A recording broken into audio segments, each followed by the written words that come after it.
Episode What If kali ini yang jadi pertama mengambil inspirasi langsung dari storyline komik Marvel, di mana karakter-karakter yang kita kenal sudah hidup jauh lebih awal dari timeline yang seharusnya karena adanya anomali temporal shift. What If the Avengers Assemble in 1602 menceritakan petualangan Captain Carter yang mencoba untuk memperbaiki anomali yang membuat para hero dan villain Marvel eksis di tahun 1602. Seperti biasa bakal kita bahas episode ini baik detail dan easter eggs-nya, so gak usah lama-lama lagi, langsung aja bareng gue Rian. Let's explore this universe.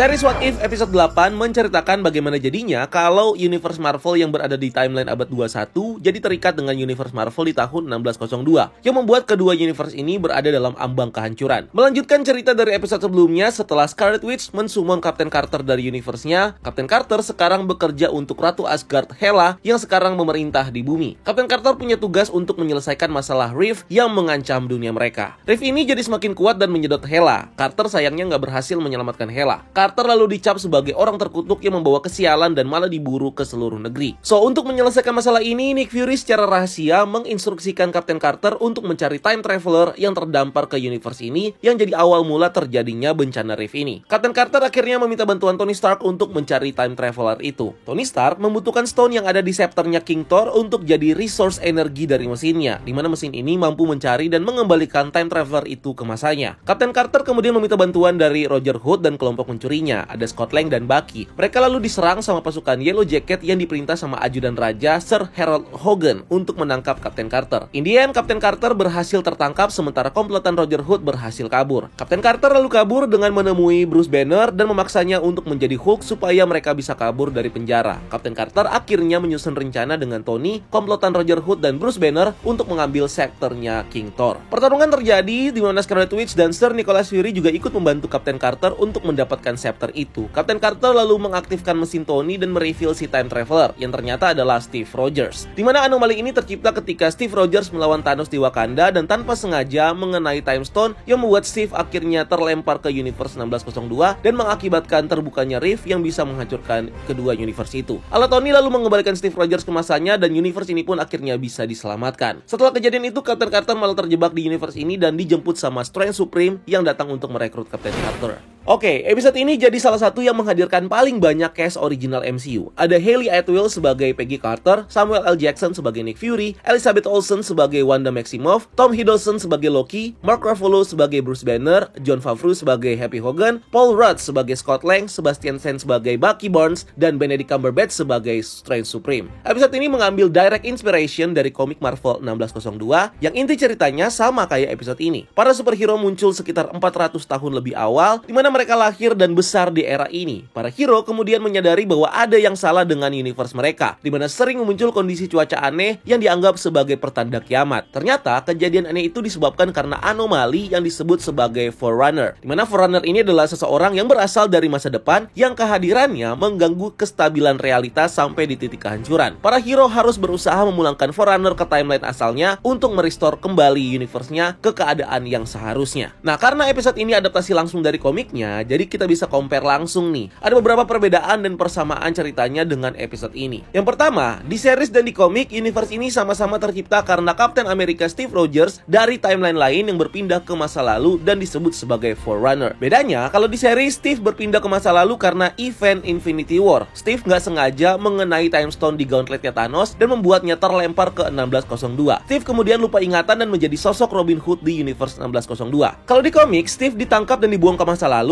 untuk menghapus legasinya setelah berperang melawan kediktatoran Purple Man yang jadi presiden seumur hidup Amerika Serikat. Steve kemudian diterima dan menjadi bagian penduduk asli Amerika, lalu menjadi bodyguard untuk Virginia Dare dan penyelamat koloni Inggris yang terdampar dan kelaparan di Roanoke Island. Kalau di series, info soal Forerunner ini dikasih tahu sama Wanda Merlin, variannya Scarlet Witch yang jadi penyihir kepercayaannya King Thor, sama kayak Merlin yang jadi advisor dan mentor Raja Arthur di legendanya. Kalau di komiknya, keberadaan Forerunner langsung langsung dikasih tahu sama Uatu the Watcher ke Stephen Strange. Perbedaan juga ada di sosok Ratu Inggris yang ada di cerita ini. Di series ini kerajaan Inggris dipimpin sama Royal Family Asgard, yaitu Queen Hela, dan abis itu diteruskan sama King Thor. Kalau di komiknya tetap sesuai sejarah asli, yaitu dipimpin sama Elizabeth Tudor atau Queen Elizabeth pertama. Dan baik di series dan di komiknya, Sir Nicholas Fury juga sama-sama jadi kepala intelijen buat kerajaan. Kalau di komik, Queen Elizabeth punya seorang dokter, magician, dan alchemist, yaitu Dr. Stephen Strange. Tapi kalau di series ini, pendamping rajanya ditambah sama Wanda Merlin dan Sir Harold Happy Hogan yang jadi kepala keamanan kerajaan. Baik komik dan di series, sama-sama ada cerita hero-hero yang harus bekerja sama buat menyelamatkan universe-nya dari kehancuran. Kalau di komik, karakter yang dihadirkan jauh lebih beragam. Ada X-Men, Fantastic Four, Matt Murdock, Peter Parker, dan Thor, yang kalau di komik jadi salah satu protagonis, bukan antagonis kayak di versi What If-nya ini. Oke, episode ini dibuka dengan tema opening Marvel Studios yang dibawakan dengan instrumental klasik era medieval sesuai dengan time period episodenya. Di awal episode, Prince Loki menampilkan pertunjukan teater Hamlet karya William Shakespeare di Globe Theatre. Ini mengingatkan kita pada pertunjukan teater yang dia lakukan di Asgard saat Odin udah nggak jadi raja lagi. Di sini juga Thor memakai helm ikoniknya dengan sayap di sampingnya yang dia pakai di film Thor pertama sebelum dia dinobatkan menjadi raja. Di sini Thor, Loki, dan Hela jadi akur ya. Hela jadi ratu yang memimpin kerajaan mereka di mana Asgard punya kerajaan di bumi. Atau ini memang kerajaan Inggris yang kebetulan dipimpin sama Royal Family Asgard yang menetap di Inggris. Kita tahu setting ceritanya ada di Inggris karena ada dua landmark terkenal yang muncul di episode ini, yaitu Globe Theatre London yang jadi tempat Loki tampil dan Tower of London yang jadi tempat Captain Carter dan Hulk dipenjara. Dimana ini juga sesuai dengan sejarah aslinya, di mana Tower of London memang difungsikan sebagai penjara dari tahun 1100 sampai 1952. Episode ini juga jadi kedua kalinya Hela nggak digambarkan menjadi orang jahat atau villain, seperti episode sebelumnya yang malah jadi pembebas dan pelindung alam semesta. Hela punya scepter yang mirip dengan punya Loki di film Avengers, di mana di film Avengers ini dikasih Thanos untuk memimpin invasi bangsa Chitauri. Bedanya, scepternya Loki ini berisi Mind Stone, sedangkan scepternya Hela justru berisi Time Stone, foreshadowing dari elemen kunci Nexus Event di episode ini yang terjadi karena Time Stone. Kemudian ada tragedi Rift yang terjadi di universe ini. Nah, ini adalah gambaran dari Incursion. Incursion pernah dimention Mr. Fantastic dan ditunjukkan di film Doctor Strange 2. Incursion terjadi ketika batasan antara dua universe ini terkikis dan keduanya saling tarik-menarik yang akan mengakibatkan kehancuran salah satu atau kedua universe yang saling bertabrakan ini. Dijelaskan juga kalau salah satu penyebab atau pemicu Incursion ini adalah kalau seseorang yang datang atau tinggal terlalu lama ke realitas lain bisa menyebabkan ketidakstabilan di multiverse,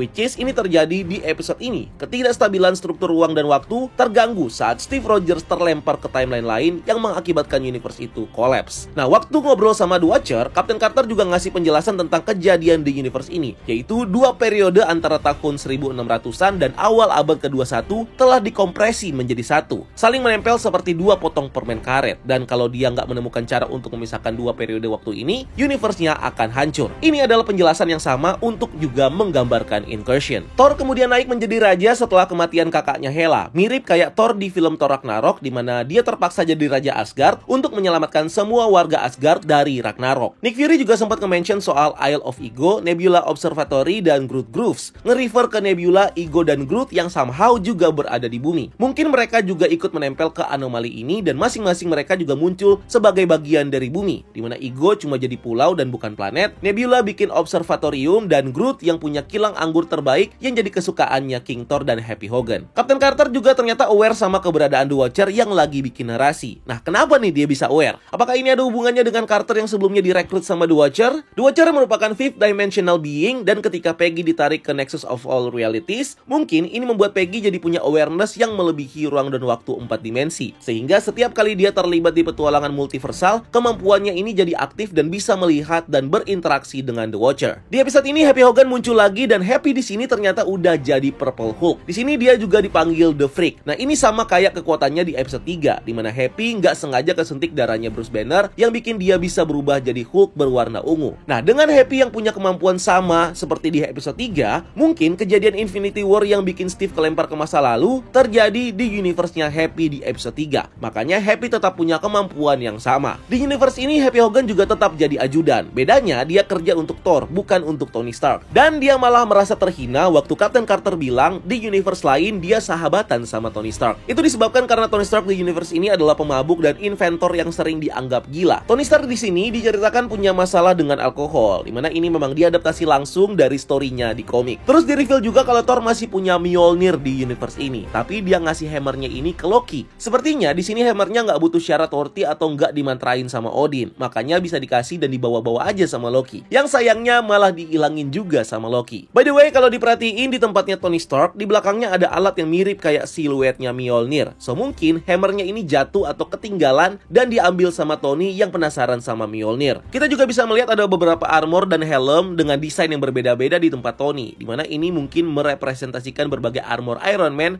yang dia buat di masa ini. Di universe ini, Steve Rogers dikenal sebagai Roger Hood, mengadaptasi cerita dari Robin Hood, tokoh outlaw legendaris dari Inggris, yang dikenal menjadi pahlawan rakyat, dimana dia terkenal karena mencuri dari orang kaya dan memberikan kepada orang miskin. Kostumnya Steve juga diganti jadi berwarna hijau biar sesuai kayak legendanya Robin Hood. Steve Rogers juga punya tampilan seperti di Infinity War, dengan rambut coklat gondrong disisir klimis ke belakang dan brewokan. Steve juga masih punya logo bintang yang dicopot dari kostumnya, dan dia menggunakan shield yang bentuknya mirip kayak shield vibranium buatan Wakanda. Steve juga sempat mention soal Margaretnya yang meninggal sejak lama. Margaret Elizabeth Carter ya adalah namanya panjangnya si Peggy Carter ya. Terus waktu Peggy dan Steve ngobrol di markas Roger Hood, ada momen di mana Steve minta Peggy buat menceritakan Steve dari universe-nya dia. Dimana Peggy membalas dengan berkata, "No, I don't think I will." Ini merefer ke kalimat yang sama yang diucapkan sama Steve Rogers di Avengers Endgame waktu Sam Wilson nanya Steve buat menceritakan tentang Peggy Carter. Momen Steve dan Peggy tiba-tiba terganggu oleh serangan Yellow Jacket Army. Di universe utama, Yellow Jacket Suit adalah sebuah teknologi ciptaan Darren Cross yang mereplikasi teknologi Pym Particle dan kostum Ant-Man-nya Hank Pym. Lalu dipersenjatai menjadi versi kostum Ant-Man yang lebih canggih dan militeristik. Darren bermaksud untuk menjual teknologinya secara massal, di mana proses penjualannya disabotase dan perusahaannya dihancurkan sama Ant-Man dan kawan-kawan. Darren akhirnya mengenakan kostum itu sendiri dan menjadi villain Yellow Jacket untuk membalas dendam ke Ant-Man. Selain Yellow Jacket Army, Happy juga mengirim The Destroyer yang memakai armor ala kesatria untuk menghancurkan rumah pohonnya Roger Hood. Kalau di universe utama, Destroyer adalah robot atau armor Asgardian yang mendapatkan magic enhancement dari Odin yang digunakan untuk menjaga vault roomnya Odin dan bisa juga digunakan sebagai senjata melawan para musuhnya. Destroyer tanpa ragu mematuhi penguasa Asgard dan siapapun yang memegang tombak Gungnir. Captain Carter akhirnya ditangkap dan dipenjara di Tower of London, di mana The Watcher mereveal salah satu kelemahannya dia di sana. Watcher mengatakan kalau dia nggak bisa melihat masa depan dengan jelas di satu universe yang udah dekat dengan kehancuran. Di sini kita juga bisa melihat Red Skull yang jadi algojonya King Thor. Hulk juga dipenjara di sini dan dibebasin sama Captain Carter, di mana Hulk punya tampilan kayak Dr. Doom yang pakai tudung dan topeng besi. Tapi di sini dia pakai helm Mark I Iron Man-nya Tony. Saat menyerang pasukan King Thor di Throne Room, Hulk bilang "Panic Guts" yang sama kayak dulu dia bilang pas ngelawan Loki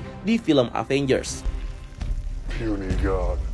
Thor punya pedang vibranium yang dikasih Raja Wakanda yang dijuluki The All-Father, yang biasanya jadi julukannya Odin ya. Pedang ini menggantikan Mjolnir sebagai senjata untuk mengeluarkan kekuatan petirnya. Di sini, device ciptaannya Tony yang bisa nge-scan Forerunner dan mengirimnya pulang punya mekanisme yang sama dengan Mark V suitcase armor di film Iron Man 2, di mana Peggy harus memasukkan kedua tangannya untuk membentuk gauntlet di tangannya, dan gauntletnya pun juga mirip tangan repulsernya Iron Man. Dan di momen terakhirnya bersama Steve, Peggy bilang ke Steve kalau mereka nggak pernah mendapatkan happy ending. Merefer ke cerita Captain Carter sendiri yang selalu terpisah dari Steve-nya. Cerita dari Peggy dan Steve Rogers yang tidak bisa bahagia bersama. Tapi Steve yakin beberapa versi mereka di luar sana bisa mendapatkan happy ending, which is kita tahu akhirnya terjadi ke Steve Rogers di Endgame yang akhirnya menikahi Peggy Carter ketika dia time travel ke masa lalu. Setelah Steve dipulangkan ke timeline asalnya, semua karakter Marvel 1602 juga ikut menghilang. Nah, kenapa bisa ikutan hilang? Nah, sebenarnya mereka-mereka ini juga berasal dari timeline masa depan dan ikut terbawa ke abad 17 oleh pergeseran timeline yang disebabkan sama Steve Rogers. Sama seperti di komiknya, di mana The Watcher berteori kalau karakter Marvel yang bermunculan 400 tahun lebih awal disebabkan oleh tibanya Steve Rogers dari masa depan, di mana ini dianggap sebagai sinyal oleh alam semesta itu sendiri untuk memulai Age of Marvel lebih awal sebagai mekanisme untuk menyelamatkan universe ini sendiri. Age of Marvel sendiri adalah sebutan untuk era munculnya para manusia berkekuatan super. So ibaratnya Steve adalah sebuah infeksi di aliran waktu yang tidak seharusnya terjadi atau muncul, dan kemunculan para hero lain di Age of Marvel ini adalah antibody yang diciptakan sama universe itu sendiri untuk melawan infeksinya. Dan alasan kenapa Peggy nggak ikutan hilang, malah tinggal sendiri di sini karena dia berasal dari universe yang sama sekali berbeda. Kedatangannya pun dengan mekanisme yang juga berbeda. Karena itu dia tetap stay di tahun 1602 meskipun kedua garis waktunya sudah dipisahkan. Kalau melihat ke komiknya, setelah Steve Rogers dipulangkan, waktu dan universe-nya juga kembali pulih dan berjalan seperti seharusnya. Dan seluruh kejadian 1602 juga tidak pernah terjadi. Tapi sebagai hadiah dari High Tribunal, Uatu diberi hadiah berupa Pocket Universe, di mana Universe 1602 tetap berjalan di dimensinya sendiri, di mana Uatu bisa terus mengamati semua kejadian di universe itu. Di akhir episode, Strange Supreme muncul lagi untuk menjemput Peggy Carter, dan muncul keterangan to be continued pertama di series ini yang bakal langsung nyambung ke episode finalenya nanti. So, itu dia yang bisa kita breakdown dari episode ke-8 series What If. Dan kalau ada hal yang gue lewatkan, easter eggs atau apapun itu, mungkin kalian bisa komen di bawah dan kita diskusi rame-rame ya. And thank you udah nonton video ini. Jangan lupa untuk like video ini dan subscribe sebagai bentuk dukungan kalian buat channel ini. Cari kita juga di TikTok dan di Instagram Breakdown.Universe, karena kita juga bikin konten di sana. Dan jangan lupa lakukan satu kebaikan hari ini. See you on the next video. Gue Ring, until next time. Keep exploring the multiverse.